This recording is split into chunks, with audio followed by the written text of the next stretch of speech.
It's another video na naman tayo today, guys. So now, ano ba yung pwede nating i-share sa inyo?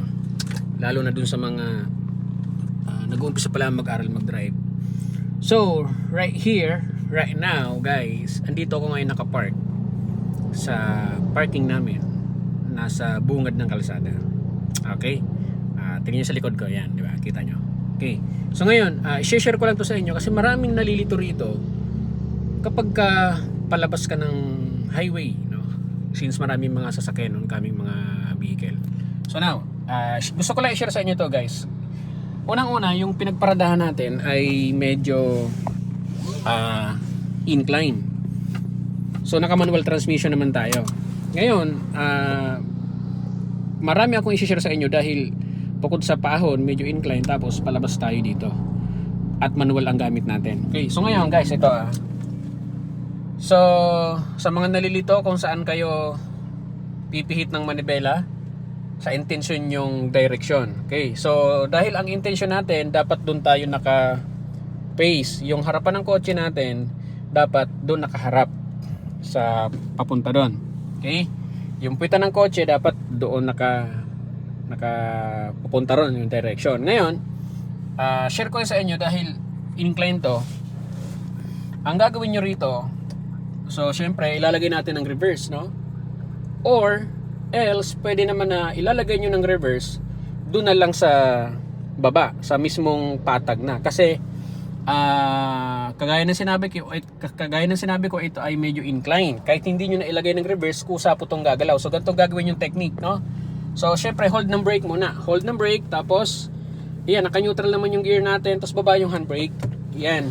So dahil incline to, guys, bibitaw-bitawan ko lang yung brake pedal ko. Bibitaw-bitawan ko lang siya.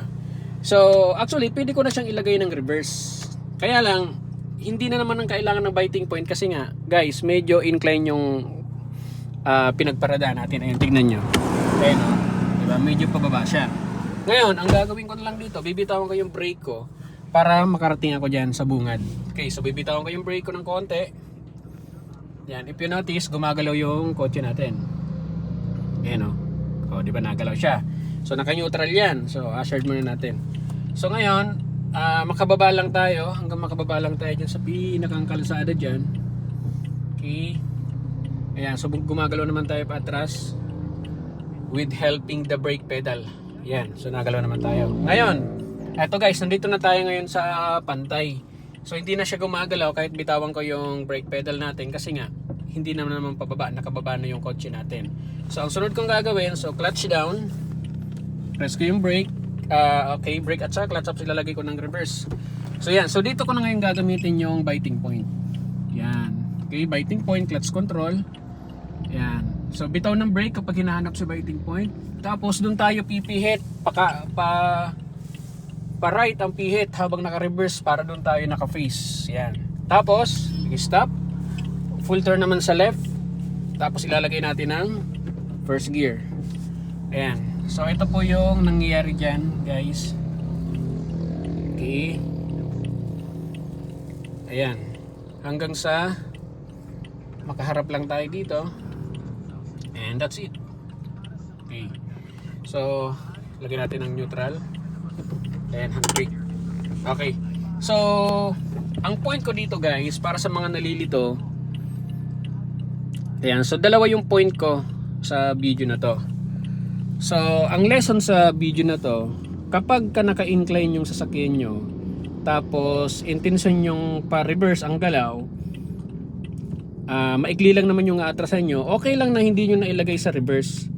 Naka-neutral yung gear, yung transmission nyo, tapos nakaalalay lang kayo sa brake pedal. Gagalaw naman siya unti-unti pababa, paatras. Okay? And then para sa mga nalilito kung saan pumipihit ng manibela habang paatras, kapag gusto nyo naka-face sa kaliwa, doon kayo nakaharap sa kaliwa habang umaatras ang sasakyan.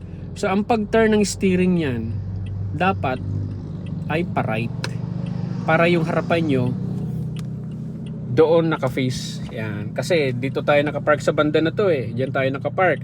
So obviously kung paatras kayo, dapat yung harapan ng kotse nyo para doon humarap. So kailangan habang umaatras kayo, naka full turn yan sa right Okay, kagaya ng ginawa natin. So hopefully guys, nakatulong sa inyo ang video na to, especially do sa mga beginner at sa mga new driver. That's it. Bye-bye guys.